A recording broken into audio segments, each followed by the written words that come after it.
পর্যায়ের প্রকৃত চিত্র এবং টিকার মজুদ ও বিতরণের পরিসংখ্যান এই মহান সংসদে পেশ করবেন। ধন্যবাদ মাননীয় স্পিকার।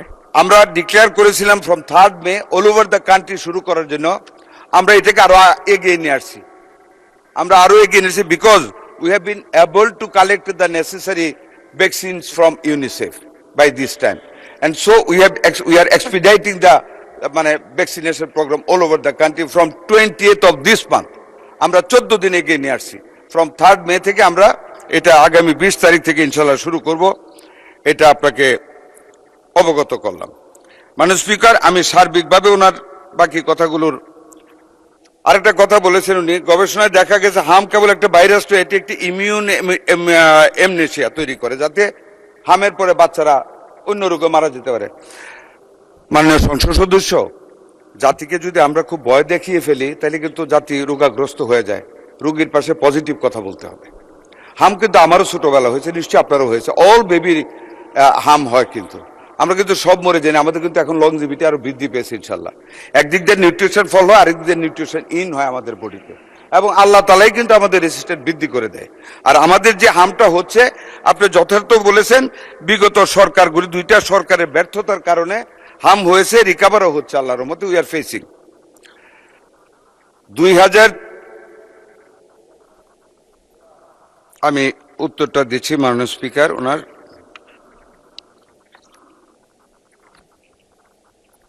2030 সালের এসডিজি লক্ষ্যমাত্রা অর্জনে আমাদের অগ্রগতি, কোভিড পরবর্তী সময়ে নিয়মিত টিকাদানে মারাত্মক পতন এবং হামজনিত ইমিউন অ্যামনেশিয়া এর শরীরবৃত্তীয় ঝুঁকি, এসব উদ্বেগ একেবারেই যথার্থ। তবে মাননীয় প্রধানমন্ত্রী জনাব তারেক রহমানের নেতৃত্বাধীন বর্তমান সরকার স্বাস্থ্য খাতকে অগ্রাধিকার দিয়ে বিষয়টিকে সর্বোচ্চ গুরুত্ব প্রদান করেছে। মাননীয় স্পিকার, গত 5 এপ্রিল থেকে আমরা জরুরি ভিত্তিতে হামের টিকাদান কর্মসূচি শুরু করেছি। পূর্ববর্তী সরকার সময়ের ব্যর্থতার কারণে ভ্যাকসিন সরবরাহ ব্যবস্থায় ব্যাঘাত এবং অন্তর্বর্তী সরকারের সময় ক্রয় প্রক্রিয়ায় বিলম্ব এবং ব্যর্থতার কারণে সম্প্রতি ভ্যাকসিনের ঘাটতি তৈরি হয়েছিল, এটা সত্য। ভবিষ্যতে এমন পরিস্থিতি এড়াতে এবং পূর্ণ স্বচ্ছতা নিশ্চিত করতে বর্তমান সরকার জরুরি আর্থিক ব্যবস্থা গ্রহণ করেছে। কোভিডকালীন এডিবি, এশিয়ান ডেভেলপমেন্ট ব্যাংক মহামারী তহবিলের অব্যবহৃত 604 কোটি টাকা আমরা হাম, রুবেলা সহ জরুরি ভ্যাকসিন ক্রয়ের জন্য এরই মধ্যে পুনর্বিন্যাস করেছি। উন্নয়ন অংশীদারদের সাথে বিশেষ করে ইউনিসেফের ক্রয় ব্যবস্থার মাধ্যমে সমন্বয় জোরদার করে দ্রুত ভ্যাকসিন সরবরাহ পুনরুদ্ধার করা হচ্ছে, যেই কারণে আমরা ভ্যাকসিন আগামী সারা দেশব্যাপী 15 দিন এগিয়ে এনেছি। মাননীয় স্পিকার, আমি এই সংসদকে আশ্বস্ত করছি যে ভ্যাকসিনের মজুদ এখন স্থিতিশীল অবস্থায় রয়েছে এবং ইপিআই বিশ্ব স্বাস্থ্য সংস্থার মানদণ্ড অনুযায়ী কোল্ড চেইন ব্যবস্থাপনা বজায় রেখে ভ্যাকসিন সংরক্ষণ ও পরিবহন নিশ্চিত করে আসছেন। মাননীয় স্পিকার, একটু অ্যাড করি, আমরা সিঙ্গেল ডোজ বায়াল থেকে আমরা মাল্টি ডোজ বায়ালে এখন যাচ্ছি, যাতে করে সংরক্ষণ রেফ্রিজারেটরে আমাদের জন্য সহজ হয়। এখন 10 ডোজ পার বায়ালে আমরা যাচ্ছি, not in single dose per bowel নিশ্চিত করেছে। ভবিষ্যতে এই ব্যবস্থাপনা জোরদারে সরকার কাজ করে যাচ্ছে। এছাড়াও ইউনিসেফের মাধ্যমে 419 কোটি টাকার ভ্যাকসিন ক্রয় প্রক্রিয়া চূড়ান্ত পর্যায়ে রয়েছে।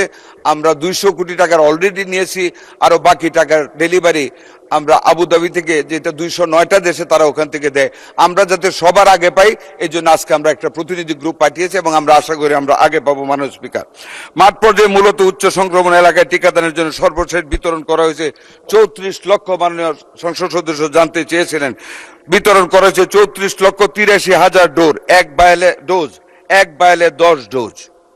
হাম রুবেলা ক্যাম্পেইনের জন্য গ্যাভি এর মাধ্যমে সরকার সর্বমোট প্রায় 2,19,00,000 ডোজ টিকা আমরা পেয়েছি। হাম সংক্রমণ নিয়ন্ত্রণের জন্য যথেষ্ট পরিমাণ টিকা আরো আমাদের আছে এবং চেইন রক্ষা করা হচ্ছে। টিকার কোনো ঘাটতি আমাদের ইনশাল্লাহ হবে না।